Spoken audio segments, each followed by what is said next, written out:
वज़ीर-ए-आज़म शहबाज शरीफ की ज़ेर सदारत कौमी सलामती कमेटी का इजलास ख़त्म। तीनों अफवाज और खुफिया इदारों के सरबराह शरीक रहे। अहम इजलास में कौमी सलामती से मुताल्लिक़ उमूर और ऑडियो लीक का मामला भी ज़ेर गौर आया।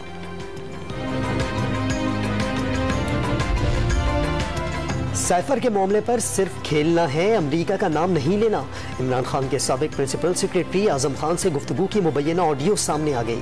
मिनट्स बनाकर मामला ब्यूरोक्रेसी के रिकॉर्ड पर ले आते हैं। आजम खान का मशवरा, बहरहाल ये गैर मुल्की साजिश तो है। इमरान खान का जवाब। वज़ीर-ए-आज़म शहबाज शरीफ की ज़ेर सदारत कौमी सलामती कमेटी का इजलास ख़त्म। तीनों अफवाज और खुफिया इदारों के सरबराह शरीक रहे। अहम इजलास में कौमी सलामती से मुताल्लिक़ उमूर और ऑडियो लीक का मामला भी ज़ेर गौर आया।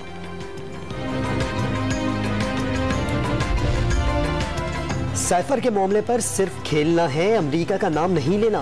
इमरान खान के साबिक प्रिंसिपल सेक्रेटरी आजम खान से गुफ्तगू की मुबैना ऑडियो सामने आ गई। मिनट्स बनाकर मामला ब्यूरोक्रेसी के रिकॉर्ड पर ले आते हैं। आजम खान का मशवरा, बहरहाल ये गैर मुल्की साजिश तो है। इमरान खान का जवाब।